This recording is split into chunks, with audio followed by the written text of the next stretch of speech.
অনেকদিন আগের কথা। মুকুলপুর নামে সুন্দর এক গ্রাম ছিল। সেই গ্রামটি চারিদিকে উঁচু উঁচু পাহাড়ে ঘেরা ছিল এবং ছিল চারিদিকে বড় বড় মাঠ।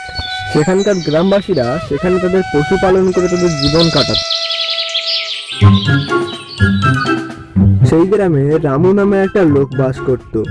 তার ছিল অনেকগুলি ভেড়ার পাল। সে সেই ভেড়াগুলিকে পালন করে তার সংসার চালাতো। একদিন সে তার ভেড়াগুলিকে নিয়ে পাহাড়ের চূড়ায় ফাঁকা মাঠে খাওয়াতে নিয়ে যায়। থাক, ভেড়াগুলো এখানে খেতে লাগুক, আর আমি তার একটু সামনে ওই গাছটার নিচে গিয়ে একটু জিরিয়ে নিই। এই বলে সে একটা গাছের নিচে এসে বসে পড়ে। আর সে খুব ক্লান্ত থাকার কারণে সে সেখানেই ঘুমিয়ে পড়ে।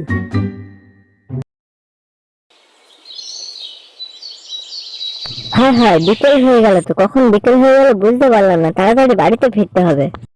হেই, চল রে তোরা, চল তাড়াতাড়ি চল, বিকেল হয়ে গেছে, বাড়ি ফেরার টাইম হয়ে গেছে, চল চল চল। আরে এ কি, আমার একটা ভেড়ার বাচ্চা কম মনে হচ্ছে।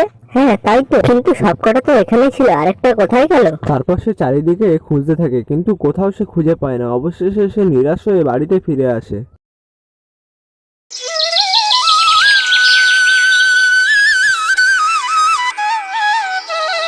পরের দিন সকালে সে ভেড়াগুলিকে আবার সেখানে ঘাস খেতে নিয়ে আসে। না, আজ আর ঘুম পাড়লে হবে না, আজকে ভালোভাবে দেখে রাখতে হবে ভেড়াগুলিকে। সে সেই গাছের নিচে গিয়ে বসে এবং চারিদিকে ভালোভাবে নজর রাখতে লাগে। হঠাৎ তখনই একটা চিল এসে তার একটা ভেড়ার বাচ্চাকে উড়িয়ে নিয়ে চলে যায়। আরে আরে, এ কি, এটা একটা চিল আমার ভেড়ার বাচ্চাগুলোকে তাহলে এই উঠিয়ে নিয়ে যাচ্ছে। এবার তাহলে এখানে দাঁড়িয়েই পাহাড়ে দিতে হবে, দেখি এবার কে আসে আমার ভেড়ার বাচ্চা নিতে। আর এইসব ঘটনা দূর থেকে দেখছিল একটা কাক। সে মনে মনে ভাবে, চিলের মতো আমিও তো একটা পাখি, ওরও যেমন ডানা আছে আমারও তেমন ডানা আছে, তাহলে ও যদি ভেড়ার বাচ্চা উঠিয়ে নিয়ে যেতে পারে তাহলে আমি কেন পারবো না? এই বলে সেও চিলের মতো ভেড়ার বাচ্চা উঠিয়ে নিয়ে যাওয়ার জন্য উড়ে যায়। সে উড়ে গিয়ে যখনই ভেড়ার বাচ্চার পিঠে পা বাঁধায়, আর সে উড়ে যেতে পারে না, কারণ তার পা দুটো ভেড়ার পশমে ফেঁসে গিয়েছিল।